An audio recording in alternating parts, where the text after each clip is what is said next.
Welcome back to a new episode of DevDrawer. Today we're going to be continuing the design and the development for the Crossy Road game clone that I'm building for my kids. And we're going to be building in the trees and the bushes and making them flow and become dynamic with the game that we've already built with the terrain generation.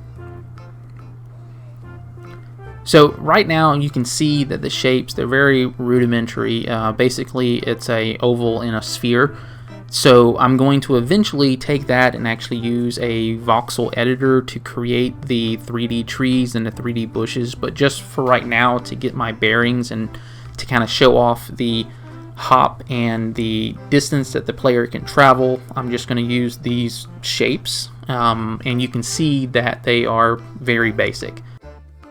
That's just to show you this concept here where the player is actually moving along the screen.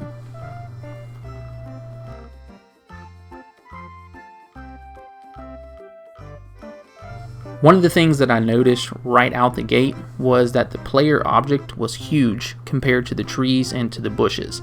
So I had to go in there and kind of size it a little bit more, but I was able to get to that point by positioning it in the correct place and making sure that the player didn't immediately conflict with the bushes that are there. So I moved it around a little bit, and then I started playing with where he's hopping at to make sure that everything's working the way that it should be. He's got a little bounce, the camera's following him, the trees are being generated, the bushes are being generated, all that kind of good stuff.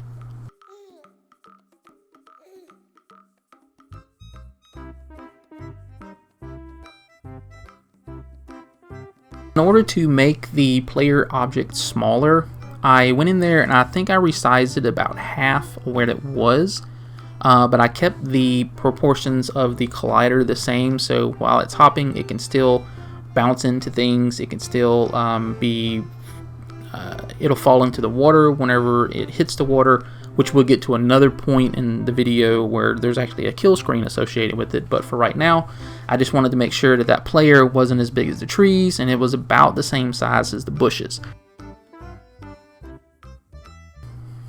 Every time I made this change, I had to go in there and change the animation a little bit because he was hopping too high, he was hopping too low. So whenever I resized him, I had to resize that hop so that he wasn't floating on top of the screen every single time he took a hop.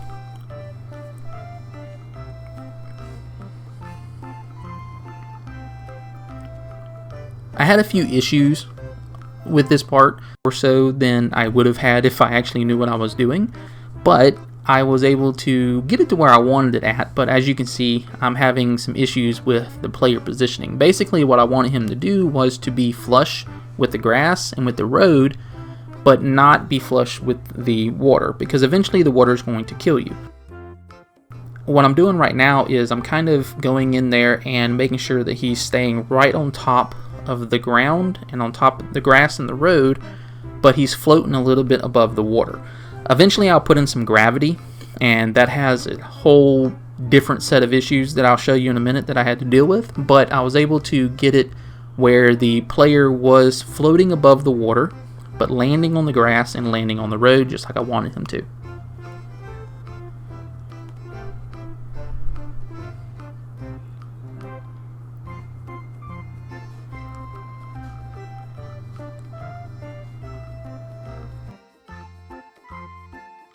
Once I got the player kind of positioned where I wanted him to be at, it was time to throw in gravity. And I ran into some issues.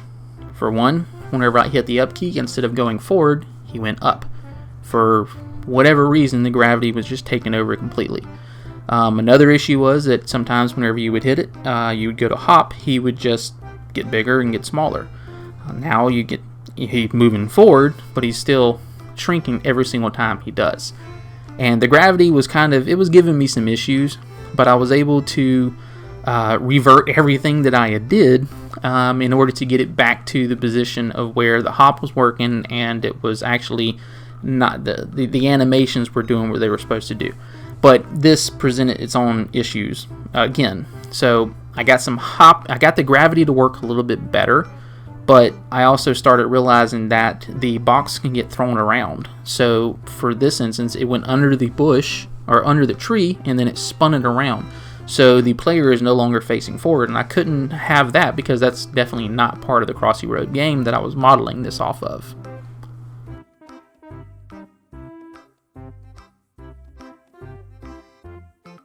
I had to keep going back and forth with the gravity, and sometimes the gravity would work the way I wanted it to, like it is now, where you fall down in between, which was good, but it wasn't exactly the way that I wanted it to. Like, for example, I think the collider was too big, so it was preventing you from falling in some of those smaller wet areas.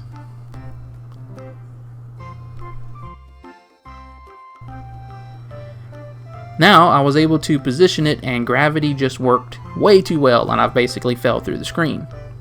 And then I kept going, and I was able to make it where it was working, but I kept hopping through the floor, and eventually if you collided into something, it would just completely kick you off the game board.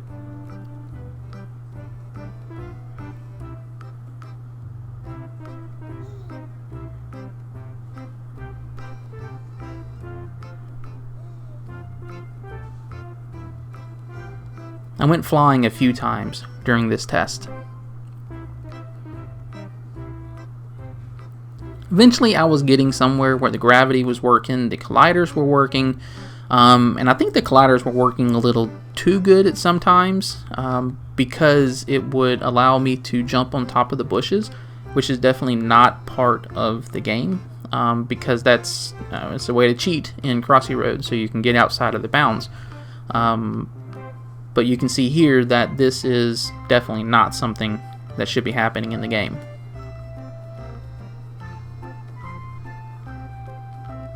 Now, I was able to resolve the issues, but we had a power surge at my house and the code was saved, but the video was lost.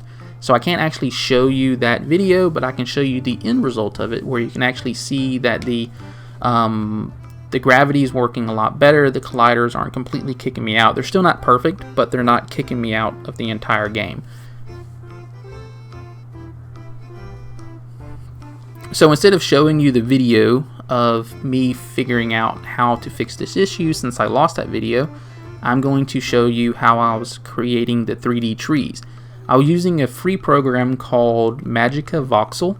It's something that I found on another video that seemed pretty cool, pretty easy to use, and my designs were definitely not that in-depth because the Crossy Road games, they're very blocky. So I created a game that was very blocky as well. And as you can see here, it was pretty easy to build a tree and a bush. You know, they're just basically rectangles and squares.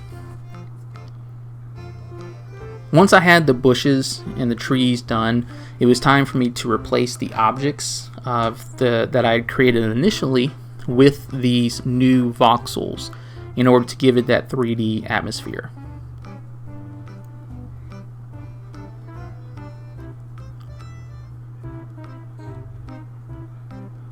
Positioning these was a little bit harder than positioning the cylinders because the width of the tree was not exactly proportional. I kind of found out a little too late that I might have made them a little bit bigger than I needed to, so I had to work it a little bit to get them positioned right.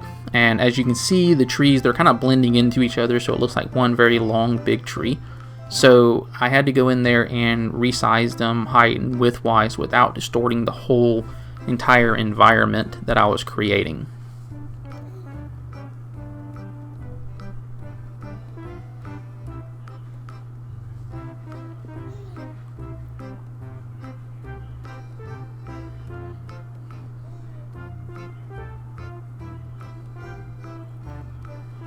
I'm finally starting to get somewhere with the trees, and we're going to see them where they're separated by a little bit. And the only thing it took was me resizing the trees individually, but it made it where it was a lot cleaner and you can actually tell that they're individual trees.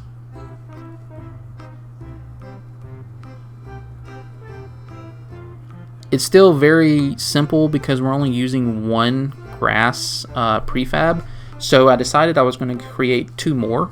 And the two more gives it a little bit more dynamic, but it's not a lot of dynamic aspects. I mean, you can tell that it's repeating, but considering I'm building this for my 9-year-old boys, I don't think they'll care.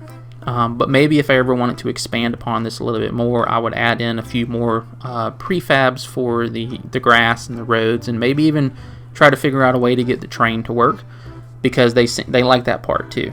So this is just me kind of going in there and duplicating the prefabs that I had and moving around the trees and the bushes to make it a little bit more dynamic looking.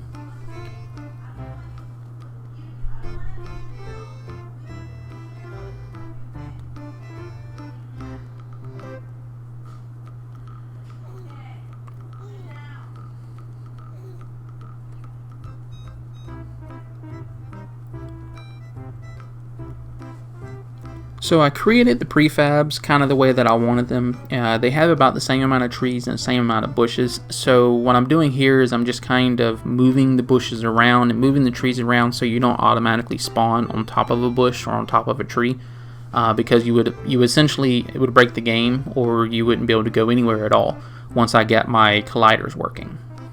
So right now I'm just moving everything around to kind of position it the way that I want it to, where it doesn't disrupt the game, but it also gives it a little bit of creative flair on it. Once I got done with all the prefabs, I did a final walkthrough of the game, and you can see that it has a little bit of a dynamic look to it. There's a little bit of replication there, but not too much. But there is still some issues where the player's line is not exactly lined up with the bushes, so I come in here and I move the bushes around a little bit, so that way it gives it a little bit more of a designed interface without disrupting the player GUI system. But I think I'm going to wrap it up right here for this video, and next week I'm going to be going over how I created a scoring system for the game. I know that usually the game is based on how far you get, but I actually wanted to make it where every time you move a step forward it increments a point, and that's what I want my scoring system to be, because I think that's how the game is that my kids like. So I kind of styled it that way. If you like this video and you want to see more in the future, give me a thumbs up and a like, and I appreciate you watching, and I'll talk to you later.